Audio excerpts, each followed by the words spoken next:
Hello guys, I hope you are doing well. I am really sorry, कुछ time से मैं थोड़ा सा बिज़ी रह रहा था जिस वजह से लेक्चर्स कंटिन्यूसली नहीं आ पा रहे थे। आई होप आप अभी कंटिन्यूसली मेरे साथ जुड़े रहेंगे, क्योंकि अभी ये जो फर्दर सीरीज़ है, हमारा जो सिलेबस है उसको वी हैव टू कंप्लीट।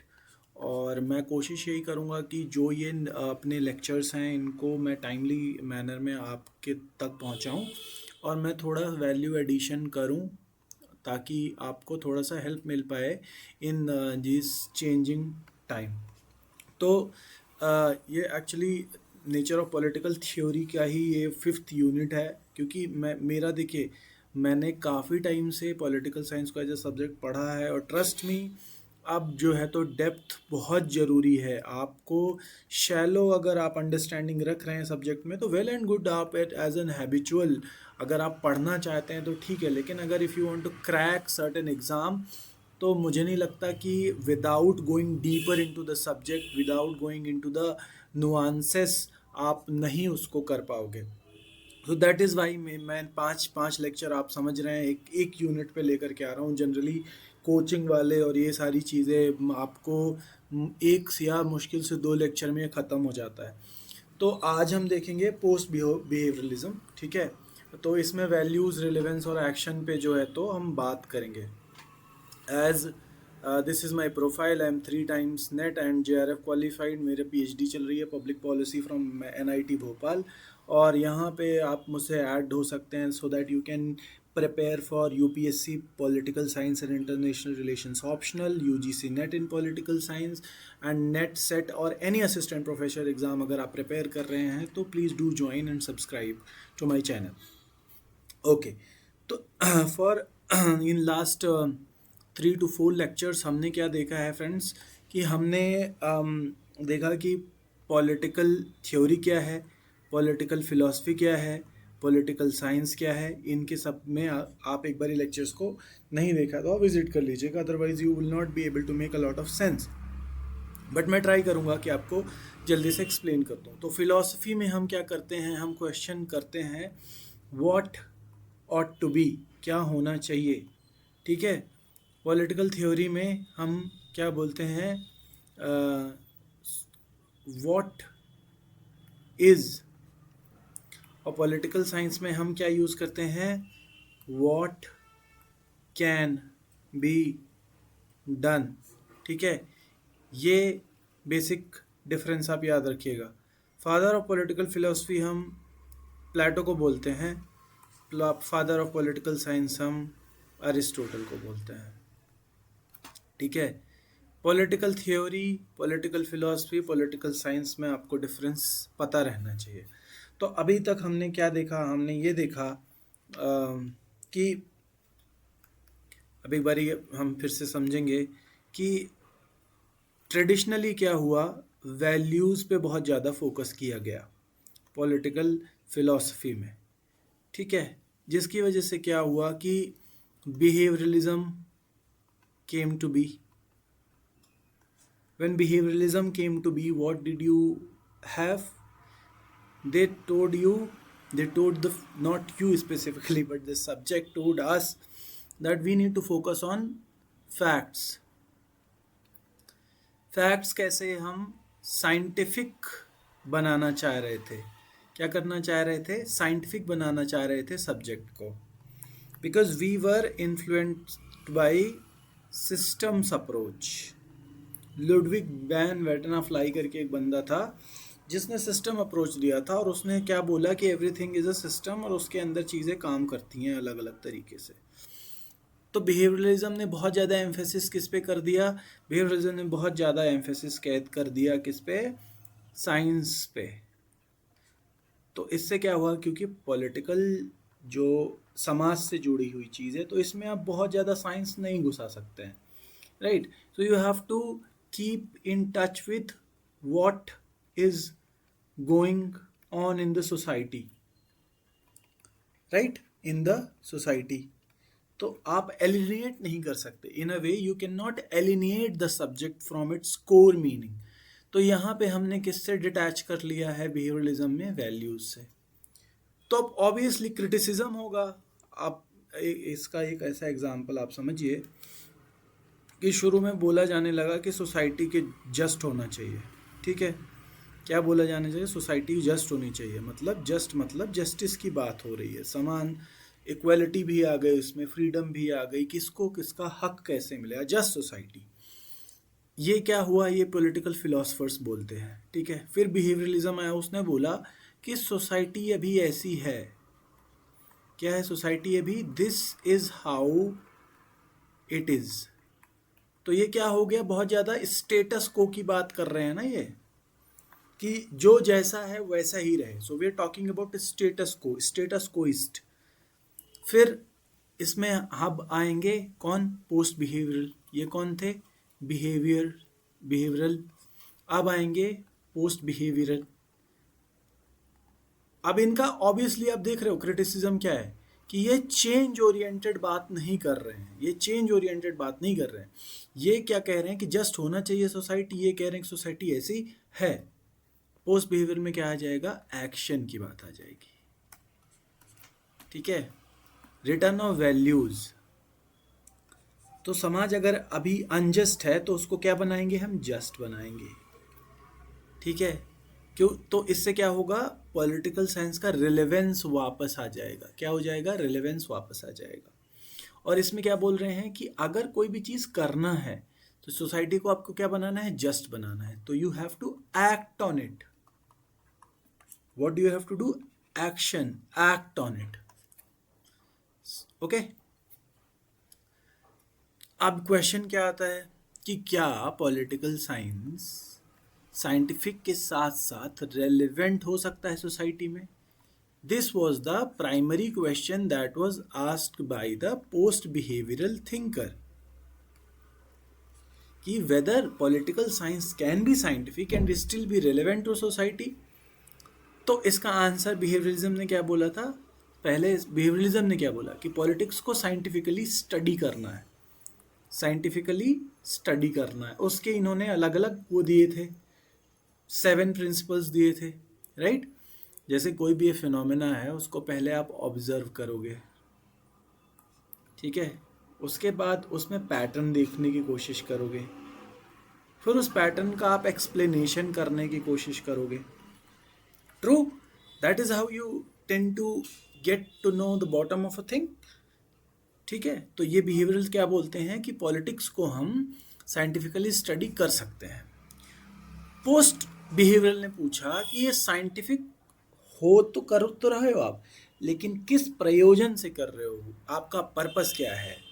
कि पॉलिटिक्स को अगर आप साइंटिफिक बनाना चाह रहे हो, पॉलिटिक्स को क्या आप साइंटिफिक बनाना चाह रहे हो, तो व्हाट्स द पर्पस? इतना समझ आया? ठीक है। अब यहाँ पे देखिए कैसे मैच हुआ। तो बिहेवियरलिज्म ने क्या बोला? अच्छा, बिहेवियरल को किससे डील करना था? ट्रेडिशनलिस्ट से। किससे भी डील करना था? ट्रेडिशनलिस्ट से। और ट्रेडिशनलिस्ट किसकी बात करते हैं? वैल्यूज़ की, इंस्टीट्यूशंस की, राइट। तो बिहेवियरलिज्म इनके अगेंस्ट बात कर रहे थे कि क्या क्या बदलना चाहिए। तो ये स्टेटस कोइस थे।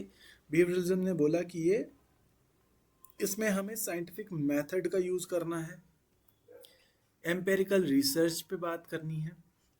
एम्पेरिकल मैं एक्सप्लेन कर चुका हूँ आपको, something that is related with the facts, empiricism. फिर ये क्वांटिफिकेशन की बात करते हैं, मतलब डेटा ड्रिवन रिसर्च, जो आज आप देख रहे हैं कि डेटा, आप डेटा देखिए, उसमें पैटर्न देखिए।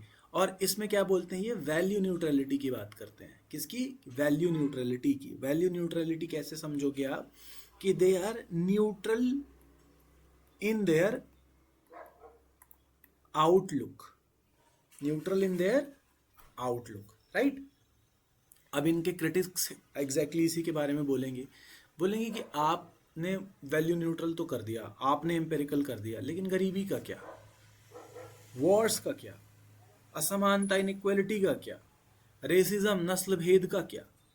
पॉलिटिकल वायलेंस का क्या? सोशल इनजस्टिस का क्या? तो ये क्रिटिक्स एग्जैक्टली उसी चीज़ की बात कर रहे हैं कि आप क्या न्यूट्रल रहोगे इन मैटर ऑफ रेसिज्म, क्या पॉलिटिकल वायलेंस में न्यूट्रल रहोगे, क्या वॉर के अगेंस्ट में आप नहीं बोलोगे, न्यूट्रल रहोगे, इनइक्वालिटी में न्यूट्रल रहोगे, पॉवर्टी में न्यूट्रल रहोगे। तो न्यूट्रलिटी का क्या मतलब है आपका, ठीक है। तो ये क्या कह रहे हैं कि पॉलिटिकल साइंस को सिर्फ पॉलिटिकल रियलिटी नहीं एक्सप्लेन करना है, बस इसको एड्रेस भी करना है कि जो इम्पोर्टेंट पॉलिटिकल प्रॉब्लम्स हैं, क्या करना है, प्रॉब्लम्स को एड्रेस करना है। ट्रू। अब अगेन फिर बिहेवियरलिज्म की आप क्राइसिस समझ लीजिए कि बहुत ज़्यादा एम्फेसाइज कर रहे थे मेथडोलॉजी में, ठीक है, मेथड सही होना चाहिए, बाकी कुछ हो या ना हो। क्योंकि देखिए साइंस में कुछ सही या गलत नहीं होता। किसमें? साइंस में, ठीक है। सन ईस्ट से निकल के वेस्ट में सेट होता है, इसमें कुछ सही या गलत नहीं है, this is a universal fact. But war हमेशा सही और गलत के बीच का निर्णय होता है, ठीक है। बिहेवियरलिज्म इस चीज को नहीं समझ पा रहा था, वो सिर्फ मेथोडोलॉजी पे फोकस कर रहा था। ये ऑब्सेस्ड है क्वांटिफिकेशन पे, डेटा लेके आओ, क्वांटिटेटिव पे बात करो, वैल्यूज को नेग्लेक्ट किया, डिटैच थे ये रियल पॉलिटिकल प्रॉब्लम से। And this was the time when USA में बहुत सारा चल रहा था, जिसमें काउंटर कल्चर मूवमेंट था एक। क्योंकि देखिए एक एक छोटी सी बात समझिएगा, 1939 से 45 के बीच में वर्ल्ड वॉर 2 चला था। इस वर्ल्ड वॉर ने दिखाया था कि दुनिया में एक बड़ा ही पेसिमिस्टिक माहौल बन गया था। क्या हो गया था? पेसिमिस्टिक माहौल बन गया था। तो लोग जो है तो डिफरेंट डिफरेंट ड्रग्स ट्राई कर रहे हैं ताकि उनको एक अलग तरह का थर्ड डायमेंशन मिल जाए।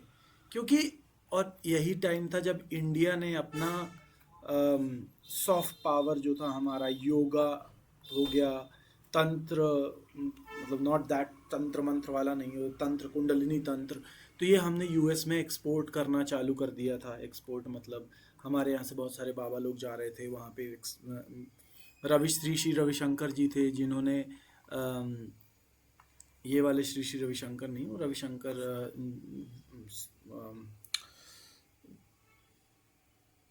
अरे उनका नाम भूल रहा हूँ यार।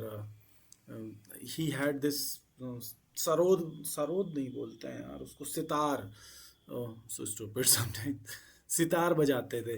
तो वो sitar came to be associated with the hippie movement. बाद में जो है तो बीटल्स करके एक बैंड बना था जो इंडिया में आया था, it was very famous band. इसके एक जॉन लेनन करके, अगर आपने कभी नाम सुना हो तो जॉन लेनन इस पे थोड़ा सा लेफ्टिस्ट कहते हैं गाने बजाते थे, थोड़ा सा उनका एक अलग वो था, उनको असैसिनेट भी कर दिया गया था। तो बीटल्स का एक आश्रम भी है जो ऋषिकेश में है, श्री महर्षि महेश योगी जी के यहाँ पे वो आए थे और यहाँ पे उन्होंने काम किया था। तो ये पूरा एक सीन चल रहा था यूएस में, they were working against the tide and establishment. और यही टाइम था जब यूएस में एंटी रेस मूवमेंट चल रहा था, सिविल राइट मूवमेंट भी इसको बोलते थे।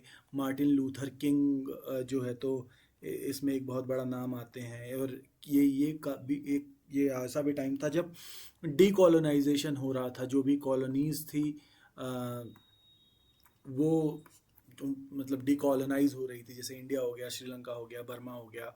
तो ये सब के सब डीकोलोनाइज हो रहे थे और यहाँ पे एक नया जो है तो उत्साह था, तो कैसे समाज को डेवलप किया जाए। तो उसमें ना वैल्यूज़ को ये लोग निगलेक्ट कर रहे थे, तो that was also the real problem और डिटैचमेंट था इनका। और ये पॉलिटिकल स्टेबिलिटी में बहुत ज़्यादा फोकस थे। क्यों? अब देखिए समझिए, ये स्टेटस को प्रिजर्व करने की बात करते हैं। ये बताते हैं कि क्या है, ये नहीं बताते हैं कि क्या होना चाहिए और कैसे होगा, ठीक है। तो एक रिवोल्यूशनरी चेंज और क्राइसिस को ये समझ नहीं पा रहे थे बिहेवियरलिस्ट। अब इनका सेंटर फिगर कौन है? Easton. Easton is the person who give the behaviouralism. तो अब इसको वापस कौन लेकर के आएगा, क्राइसिस से कौन बचाएगा, ईस्टर्न। तो ईस्टर्न ने क्या दिया, इन्होंने पोस्ट बिहेवियरलिज्म दिया।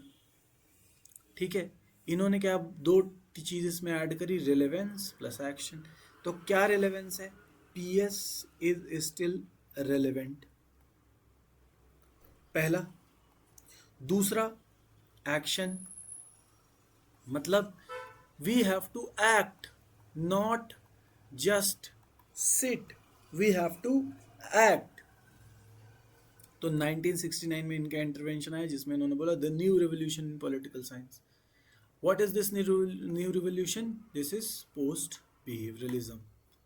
ठीक है, अब क्या है पोस्ट बिहेवियरलिज्म। तो ईस्टर्न का आर्ग्यूमेंट क्या था कि पॉलिटिकल साइंस क्या होना चाहिए, साइंटिफिक।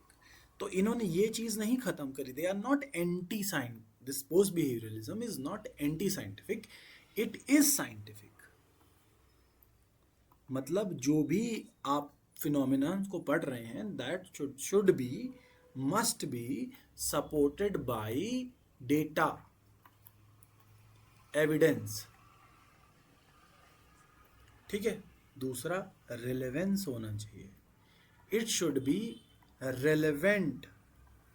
जो आप बात कर रहे हो वो समाज में, परिप्रेक्ष्य में लागू होनी चाहिए। वो आप बात बादलों पे बैठ के मत करो। दूसरा तीसरा वैल्यू कॉन्शियस। तो वैल्यूज जो हैं तो वो बहुत जरूरी हैं।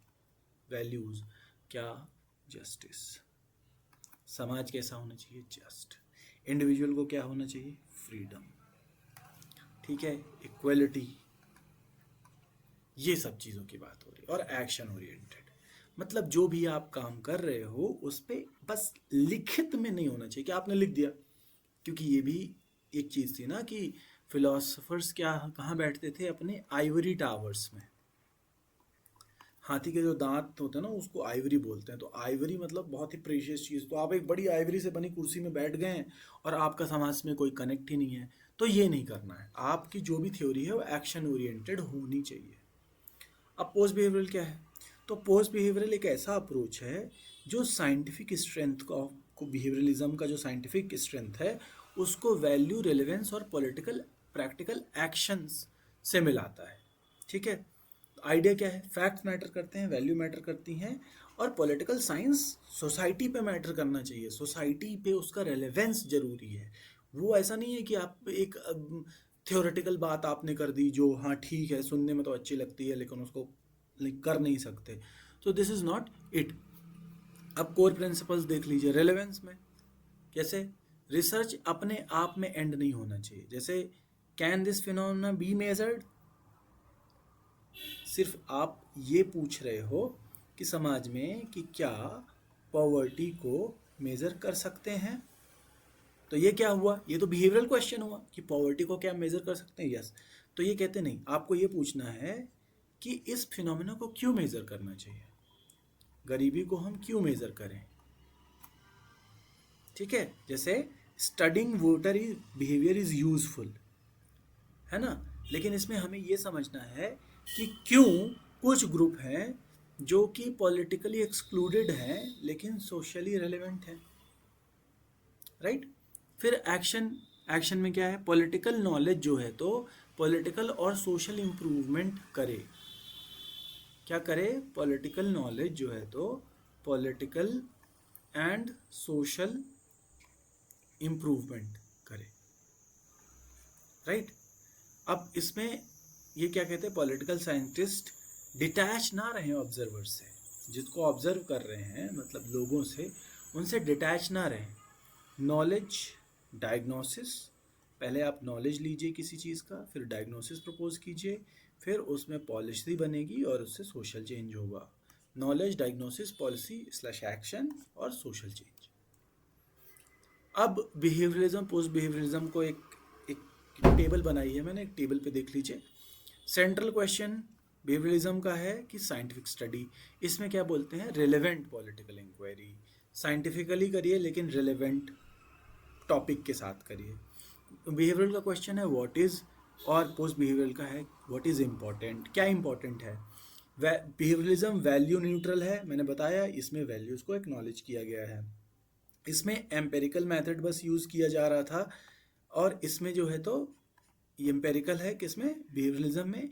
इसमें दोनों है, नॉर्मेटिव भी है, एम्पेरिकल भी है। इसमें सिर्फ बिहेवियरलिज्म में ह्यूमन नेचर के बिहेवियर, ह्यूमन बींग्स के बिहेवियर पे फोकस किया गया। इसमें प्रॉब्लम्स के साथ साथ बिहेवियर पे फोकस किया गया। ऑब्जेक्टिव में इसमें एक्सप्लेनेशन करना था, इसमें एक्सप्लेनेशन के साथ साथ क्या करना है वो भी मैटर करता है। बिहेवियरलिज्म में टेक्निक ओरिएंटेड है, पोस्ट बिहेवियरलिज्म प्रॉब्लम ओरिएंटेड है। पॉलिटिकल रोल इसमें ऑब्जर्वर का है बिहेवियरलिज्म में, और इसमें एक एंगेज्ड स्कॉलर का है। एक कुछ कुछ बस ऑब्जर्व कर रहा है, दूसरा क्या है कि इंटरैक्ट भी कर रहा है कि क्या हो सकता है, क्या होना चाहिए। इसमें साइंस है, इसमें रेलेवेंस और एक्शन है। तो ये एक टेबल है, आप ये एक बारी इसका स्क्रीनशॉट ले लीजिएगा, आपको काम आएगी। अब एग्जाम्पल अगर आप पॉलिटिकल इनइक्वालिटी का देखें, ठीक है, तो बिहेवियरल का क्या क्वेश्चन होएगा कि इनकम और पॉलिटिकल पार्टिसिपेशन के बीच में, इनकम एंड पॉलिटिकल पार्टिसिपेशन के बीच में क्या कोरिलेशन है। आप कितना कमाते हैं उसका आपका क्या कोरिलेशन है, किसकी आप कितना पॉलिटिकली पार्टिसिपेट करते हैं। समाज में राजनीतिक रूप से आपकी क्या राजनीतिक भागीदारी है, उसका क्या रिलेशन है आपकी कमाई पे। ये बिहेवियरल क्वेश्चन हो गया। पोस्ट बिहेवियरल में इसी क्वेश्चन को पूछा जाएगा कि क्या पॉलिटिकल इनइक्वालिटी मैटर करती है, अगर हाँ तो इसका क्या किया जा सकता है। समझ रहे हैं आप।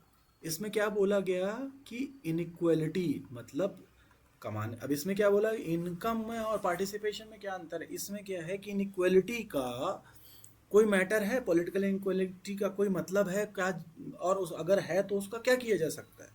तो एक में आप एक्सप्लेन कर रहे हैं और एक में आप एक्ट कर रहे हैं, राइट।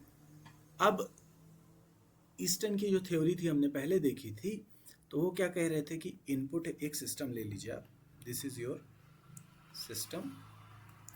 इसमें आप इनपुट करोगे, क्या इनपुट रह जाएगा, डिमांड और सपोर्ट। पॉलिटिकल पार्टी को ले लीजिए एज अ सिस्टम, उसमें आप सर्टेन आपकी डिमांड्स रहती हैं, फिर आप उसको सपोर्ट करते हो। पॉलिटिकल सिस्टम उसके बाद आपको क्या बोलेगा, पॉलिसीज देगा और डिसीजंस देगा। वो पॉलिसीज बनाएगा on the basis of your demand और डिसीजंस देगा, और इसके बाद फिर आप फीडबैक, ये जो फीडबैक है ये सिस्टम को जाएगा। ठीक है जी। अब इसमें पोस्ट बिहेवियरल क्या क्वेश्चन ऐड करता है कि what should political science do with this knowledge. Political science जो है तो इस जो नॉलेज है इसका, इस नॉलेज का क्या करे। अब एक बारी यहां पे देखिएगा, observation, measurement, explanation, prediction. Observe किया फिनोमेना को, मेजर किया उसको, एक्सप्लेन किया और उसका प्रेडिक्शन किया। पोस्ट बिहेवियरिज्म में क्या ऐड हुआ, ऑब्जर्व किया, मेजर किया, एक्सप्लेन किया, इवेल्युएट किया, उसका रिलेवेंस देखा और फाइनली उस पर एक्ट किया। तो ये बहुत ही इंपॉर्टेंट स्टेप्स हैं जो चेंज हुए। फिर अब मेजर फीचर देख लीजिए पोस्ट बिहेवियरलिज्म की, रिलेवेंस, मीनिंगफुल प्रॉब्लम्स को एड्रेस करता है, एक्शन, नॉलेज कंट्रीब्यूट करना चाहिए कि ताकि चेंज आए। पॉलिटिकल इंक्वायरी का ये मतलब नहीं कि आप वैल्यूज़ को शेड कर दो, ठीक है, वैल्यूज़ को हटा दो। एम्पेरिकल मेथड अभी भी इम्पॉर्टेंट है, नॉर्मेटिव कंसर्न जरूरी है, justice, freedom, equality, democracy matters. अभी ये इम्पॉर्टेंट थिंकर्स हैं। ईस्टर्न पहले ही हमने पढ़ा था, मुझे नहीं लगता वापस से हम इनको रिविजिट करेंगे। आप पिछले लेक्चर में देख लीजिएगा, इनके बारे में विस्तार से पढ़ाया मैंने। हाँ, ये हैं क्रिश्चियन बे। इन्होंने बिहेवियरलिज्म को, एक्सेसिव बिहेवियरलिज्म को क्रिटिसाइज किया है, और इन्होंने एम्फेसाइज किया है human needs, values, freedom, political responsibility. Because ये सब लोग किस पे at the end of the day values को लेकर के क्रिटिसाइज कर रहे थे बिहेवियरिज्म को। तो इन्होंने बोला human needs are very important, values, freedom and political responsibility. So political science जो है तो ह्यूमन बीइंग से कंसर्न होना चाहिए, ना कि सिर्फ उनके बिहेवियर से। ठीक है, ह्यूमन बीइंग से मैटर करता है, ना कि सिर्फ उनका बिहेवियर से, because behaviour is also not very consistent, it keeps on changing, जैसा कि हमने पहले डिस्कस किया था। तो हमें एक इंसान को देखना है, ना कि सिर्फ एक मेरली उसका बिहेवियर। ठीक है, फिर ये है हाइंज यूलाउ। ये इनकी फ़ोटो है, मैं फ़ोटोज़ रख देता हूँ ताकि आपको याद रहें ये। तो ये इन्होंने एम्फेसाइज किया है कि political behaviour and empirical analysis, political behaviour and empirical analysis. और देखिए इन्होंने बोला कि बिहेवियरल और पोस्ट बिहेवियरल के बीच जो ट्रांजिशन है उसमें एक मेथोडोलॉजिकल सोफिस्टिकेशन जो है तो इन्होंने दिया है, इनका एक कंट्रीब्यूशन रहा है। अब देखिए पोस्ट बिहेवियरलिज्म का भी कुछ क्रिटिसिज्म है, जल्दी से देख लेंगे। पहला है कि रेलेवेंस जो है तो सब्जेक्टिव होता है। कैसे? जो रेलेवेंस है वो आप कैसे डिफाइन करोगे? मतलब कोई भी चीज़ रेलेवेंट है सोसाइटी में, कौन डिसाइड करेगा? It is a very subjective thing. जैसे for example there are certain people who talk about social justice. Now the rich people और द मिडिल क्लास, उनके लिए social justice is not that relevant, it is relevant to the weaker section. समझे आप? तो relevance subjective हो सकता है। दूसरा, एक्शन ओरिएंटेड रिसर्च में ऑब्जेक्टिविटी कॉम्प्रोमाइज हो सकती है। कैसे? कि अब आप for example justice affirmative action के ऊपर पॉलिसीज बन रही हैं, ठीक है, तो उसमें आप एक्शन ओरिएंटेड पॉलिसीज आपने बना दिया, लेकिन वो एक्शन किसके लिए है? वो सब्जेक्टिव हो सकता है ना, कि एक्शन एक पर्टिकुलर ग्रुप के लिए आपने दिया, तो वो ऑब्जेक्टिव नहीं है ना, वो बड़ा सब्जेक्टिव हो सकता है। तो जो पहला मैंने बताया उसी का उल्टा रख के देख लीजिए। वैल्यूज कैन इंट्रोड्यूस रिसर्चर बायस। अब बायस तो होता ही है। अगर आप सिर्फ फ्रीडम के बारे में पढ़ रहे हो और आप फ्रीडम को आप एब्सोल्यूट वैल्यू मानते हो, ठीक है, इसको वैल्यू मोनिज्म भी बोलते हैं, जब हम एक वैल्यू को पकड़ के चलते हैं। तो अगर आप फ्रीडम को एब्सोल्यूट मान लिया आपने, तो फिर आप हर चीज़ को थोड़ा सा कम करके देखोगे। ठीक है, ये बोलते हैं ना लिबरल हैं आप, तो फिर आप अगर आप लिबरल हैं तो आपको एक पर्टिकुलर वैल्यू को लेकर आप चलेंगे। अगर आप सोशलिस्ट हैं तो आप इक्वलिटी को लेकर के चल देंगे, तो एक थोड़ा सा बायस हो सकता है। फिर चौथा क्या बोलते हैं कि स्कॉलरशिप और पॉलिटिकल एक्टिविज्म फिर अनक्लियर हो जाता है। कि स्कॉलर्स का काम क्या रहता है? मेज़र करके उसको एक पर्टिकुलर कम्युनिटी जो उनकी है, स्कॉलर्स कम्युनिटी या समाज तक पहुंचाना। लेकिन अगर जब आप जाकर के आंदोलन करने लग जाएंगे तो फिर आपके दोनों के बीच में वैल्यूज थोड़ा सा एक as a researcher, as a thinker और एज एन आंदोलन जीवी आप एक टर्म यूज कर सकते हैं, तो उसमें बहुत ना डिफरेंस नहीं रह जाएगा। एक ये है, तो फिर आप फोकस नहीं कर पाएंगे अपनी रिसर्च पे। ठीक है, हालांकि पोस्ट बिहेवियरिज्म ने बिहेवियरिज्म को पूरा रिप्लेस नहीं किया, लेकिन इन्फ्लुएंस कर रहा है पॉलिटिकल साइंस को। अब यहाँ पे आप एक छोटा सा टेबल देख लीजिए। ट्रेडिशनल में वैल्यूज, नॉर्म्स और फिलॉसफी को फिर फोकस किया जाता है। वैल्यू बिहेवियरिज्म ने फैक्ट, साइंस और बिहेवियर पे फोकस किया, और इनकी सिंथेसिस आई किसमें? पोस्ट बिहेवियरल में, जिसमें फैक्ट के साथ साथ वैल्यूज, रेलेवेंस एंड एक्शन की बात की जाती है। तो आई होप आपको ये समझ में आया हो, और with this I would like to end this class. कल से आप रेगुलरली जुड़िएगा, मैं कोशिश करूँगा कि आपको अच्छे से समझा पाऊँ। So thank you so much for joining me, and have a great day और गुड नाइट